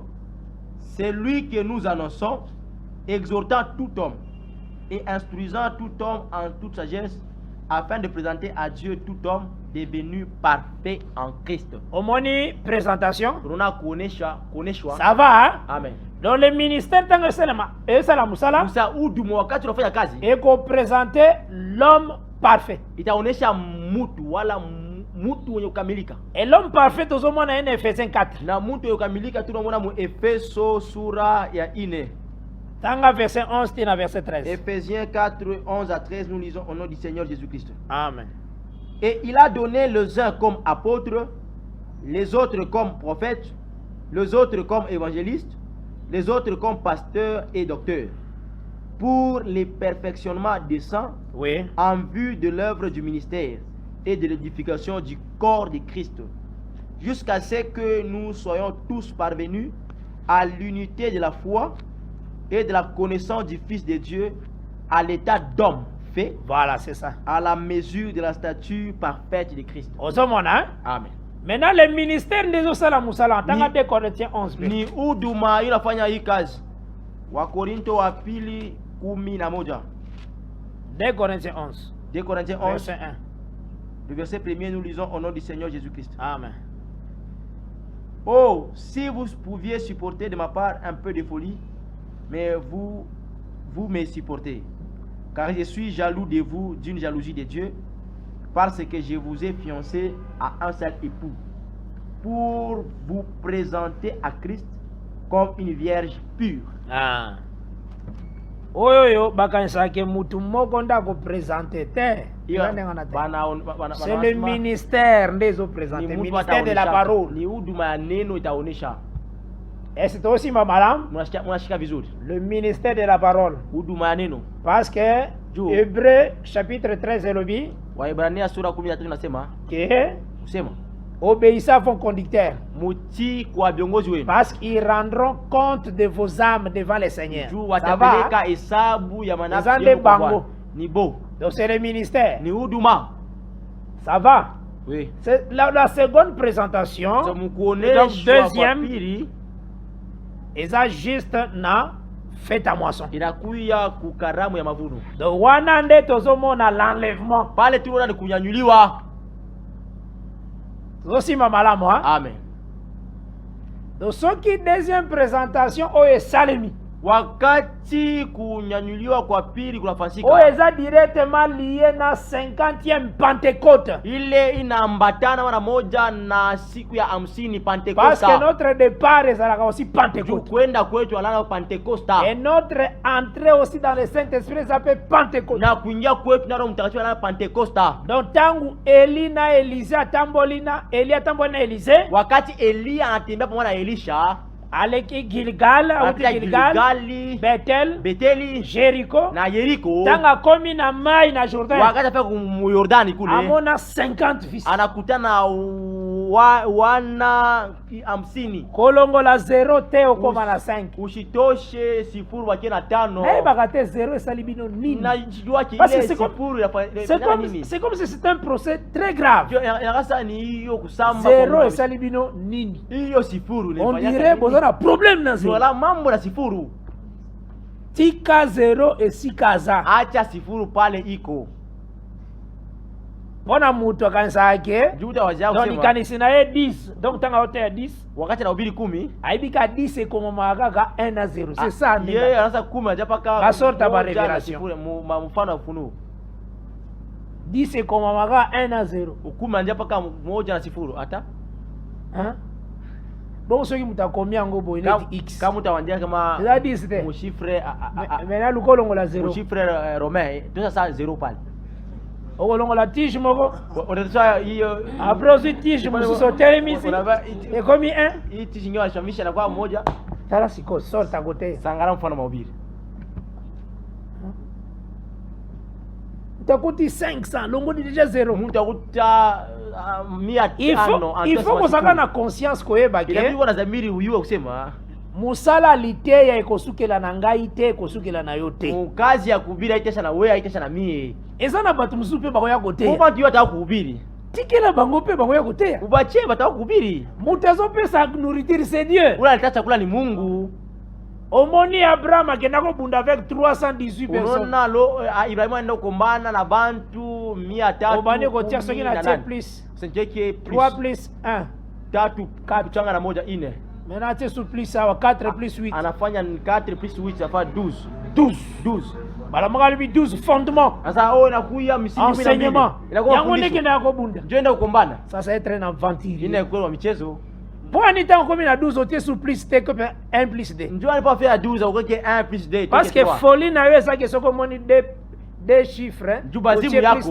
Wakati una manamba mbili weka plus. Maintenant tango komi na 12. Wakati afika na 12. Te ça sous des chiffres. Si manamba mbili. Kwa banana interpretation. Ushaje utafsiri. Parce que notion na yo ça que soko moni des chiffres. Tu mafundisho yako ni wakati una manamba mbili weka. Komi na 12. Tia sous plus. Hapa uko na 12. Uko na 3. Uko na 3.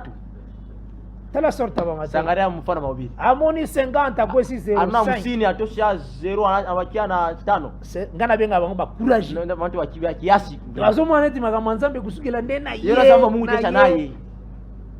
Te. Hapana. Huyo ndambo zana ngo teya. Ile kipande unayohubiri kunesha pale. Mais huyo zana ngo eza la propre. Ile unayokuwa safi. Eza na nene erreur. Usikwe na kosa. C'est ça la parole. Jona kuya neno.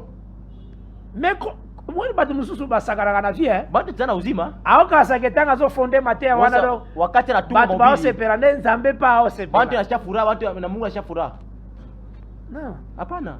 Quand la chose est non conforme avec la parole, kama kintu kiko eloko yebite tika kintu uyo acha soke za na programme koko yeba kango kama kumapango utajua koko yako yeba kango utakao ijua baadaye. Est-ce que liboso yeba ki trois présentations des hommes? Est-ce que kumwanzo uliwa kuonesha watu watatu mwaka zamba bongisa iko koko yeba ngo Mungu ataisha utajua mais oyebi ngo unayua ezaka nengo sambela ka Seigneur sunganga fongolela nga makambo Bwana unilipa ayebi ndenga zo tracelo yo la nourriture anayua mfano ya kutayarisha chakula nakutana na batu bazote ya tabernacle sio kutana watu na ebisio ema vraiment ba mathématicien na mbia ni watu wa mathématique hawa chakide please avec tout courage na kiasi mutakazi courage wa Saint Esprit sasa hiyo kiasi ndio mtakatifu c'est ça bazalaka témoin na chose oyo nzamba yebisio bazalaka mushuda kile kitu mwana kwambia oko témoigner te lo yebisio te hawezi kushuhudia kile kitu faux témoin unatoka mshuda wa bongo oko même menteur watukula mtu wa hongo tanga établisaki Paul wakati alimweka Paulo alobike na sai témoin na ba chose wa siamudi asa mimi namweka mshuda mimi aliona et ya celle que je la paraîtrai na bien tamonekania akoyaka lisusu po yebisa atakuwa tena maonisha mambo. C'est comme ça dit à travers Jobe Mungu atumika balobite que l'œuvre de Dieu prospérera entre les mains ya frère Manga te aba useme kazi ya Mungu itaendelea mikono ya l'œuvre de Dieu prospérera entre les mains de l'Éternel. Kazi ya Mungu itastawi mikono wa milele. C'est sa main de ko faire prospérer l'œuvre. Ni mkono wake itastawi kazi. Ngate. Hapana mimi. Yopete. C'est l'Éternel. Ni wa milele peke yake. C'est entre ses mains. Ni kati ya mikono yake. De l'œuvre ko prospérer. Ndio kule kazi itastawi. Mene kome la batu ndeni. Inafikiria watu nini? Tanga tei ate. Wakati ubiri. Baibisi yabige. Unaambia kusema pasteur ebiti na batu bazoya te. Pasteur Eza mateya bayoka déjà kalosongi la kango. Una bantu abakweni mabiro rudi yake. Yango moni bala décourager ba mwana na l'église. Ndio kuna watu na bantu wakuta kiasi abako kanisa. Alors mote afande alo dilelo. Sababu kala sasa leo. Na kopesa bango niveau. Tokaburia. Te bateya kanengo na te. Ababiri yake vile. Donc mutazo na share azoro bango afande ako sentir. Mungu anakala patashikia leo. Bateya kabongo te. Ababiri yake vile. Bateya kabongo te. Ababiri yake vile. Bateya ka ce que j'ai reçu de la part du Seigneur. Bana ubiraka bila wapokea kwa milele. La nourriture autant convenable. Chakula wakati yenye oye ko transformer. Yeye tabadilisha. Oye ko pesa batu vie attachement na Nzambe. Yeye italeta itapatia watu uzima na yeye kwa na Mungu. Ndio kwa hivyo. Unafuata mzuri. Donc c'est que Ni kusema nakati nango tozo comprendre que le ministère ndani ya zote la huduma, rôle nango ezali ekomisa yo comme homme fait. kazi ya huduma ni kufanya ukui kama mtu mwenye kubadilika, mwenye Et la kukamilika. présentation yako salema, Na hiyo kuonesha utafasika, c'est l'enlèvement. inakuwa ni kunyanyuliwa. Toyokani malam? Tunasikizana mzuri. Là maintenant soki yango esalemi. Na pale wakati ya fasika hiyo, La Bible elobi te que na Biblia isema pana dans l'année ndani ya mwaka eza na deux présentations. unakuwa mwa kuonesha mbili hapa, La Bible parle de trois présentations. na Biblia inasema kuoneshwa tatu. C'est pourquoi nous disons Ndio tunasema l'enlèvement est clôturé en grâce. kunyanyuliwa akutafunga mwaka ya neema. Ça va? Amen. Donc l'enlèvement continue en grâce. Na kunyanyuliwa kufungi mwaka ya neema. Portion muswe kotika la pour Israël. Kutawakia kipindi kimoja ndio ya Israeli. Toyokani malam? Tunasikizana mzuri. Donc que le Seigneur apambola bino richement. Kule Bwana awabariki kwa utele. Et nous savons que tu vas continuer la fois prochaine. Tunajua sasa tutaendelea wakati ijayo. Ça va, hein? Amen. Donc tu as trois présentations Tunakuwa ndani ya kuoneshwa dans une année. tatu ndani ya mwaka. Ezana makambo ebele na tolobite tokobakisa. Mambo aminya tuseme tutaongeza. Tozwa planir des sentiers très bien. Kuna zambarisha barabara mzuri kabisa. Le tangu tokoya ko classifier yango. Wakati tutakuwa kuipanga sasa mzuri. Toko marier aussi la façon dont Diamba tie année yango. Tutaiambatanisha mfano Mungu aliweka mwaka. Par rapport ya temps ya grâce. Kulinganisha na mwaka ya neema, wakati ya neema. Temps ya colère na ye. Na wakati ya kasirani yake. Mais ana grâce kozala. Na mwaka ya neema itakuwa pale pale. Mais jugement kozasura te. Lakini utakuya ukumpa udongo. Il faut quand même totali sango. Inabidi tuoneshe vitu yote vile.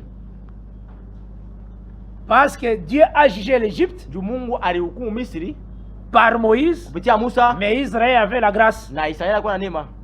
Mais Dieu jugeait l'Égypte. Na Mungu alihukumu Misri. Tozoka na malam. Amen. Mais Israël avait la grâce. Lakini Israël alikuwa na neema.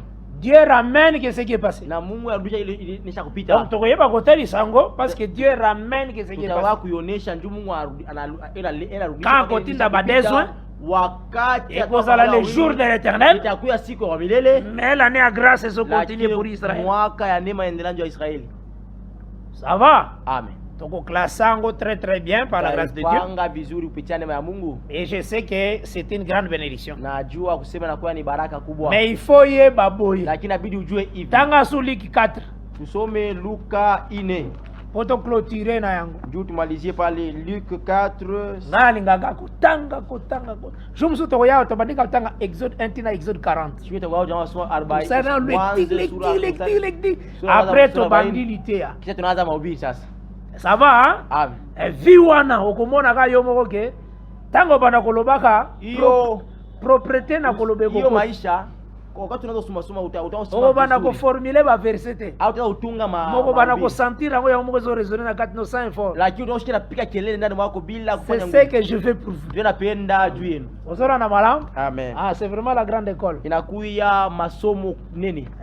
Luc 4 16 à 21 nous disons au nom du Seigneur Jésus-Christ. Amen. Il se rendit à Nazareth où il avait été élevé.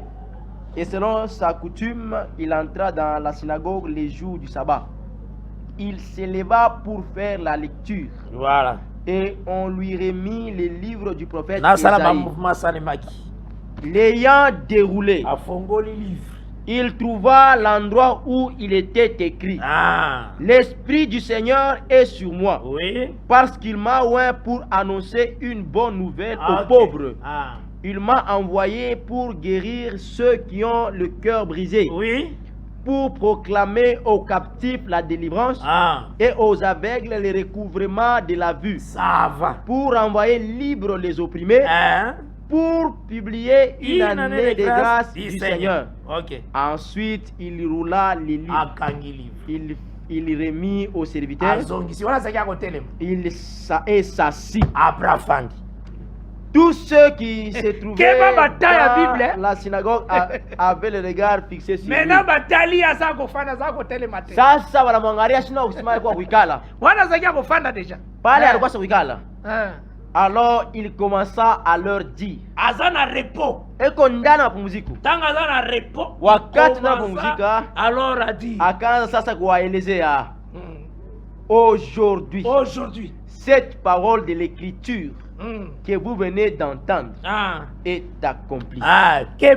Keba tanga zakia kotelema ingotarisa tanyo sasa kosala musala en Israël wakati yote anafanya kazi mu Israeli ti akufi na bien akufu mena tango moni afandi wakati wanekala eza tango ya église wakati ya kanisa dazoloba aujourd'hui leo ça va bino bote ya autrement muobiri mfano ingine soko tangisi mutu wana lobi eza 2 temps kwa masa hapo kisomela wakati il était debout ensuite assis kisha anesha kuikala quand comme ya assis wakati wa kuikala da pesa explication ya oya sala ki lecture debout ndio analeta utafsiri ya ile alifanya na lobeli accomplissement sasa anasema matimilio. Ça va? Amen. Il faut vulgariser ça. Inabidi kwenda kugawanya hiyo. C'est une grande richesse. Inakuya ni utajiri kubwa. Pour le salut de plusieurs. Juu ya wokovu ya wengi. Que le Seigneur apambora bino richement. Amen. À chaque fois na suka topesa ka numéro na biso. Mwisho ya wakati wote waletaka namba ya simu plus 243 82 27 69 986 et aussi plus 243 9 98 68 32 53. Wano bengi frère Kiala Kimbembe Medar opposé ba question ezoko tande na otiande na enregistrement. Plus 243 82 27 69 986. Otie code Mususu 9 98 68 32 53. Wana ubengi pale unaita uzara ba question opposé kama una maswali unapika uzara malamu mingi pona itakuya mzuri sana juu yako. Kimya nkolo ezana moko na moko na salama ya Bwana ikuya kila mmoja mwingine. Topesi maloba epa evangeliste Johnson. Tunapeleka sauti kwa Evangelist Johnson Tsundi.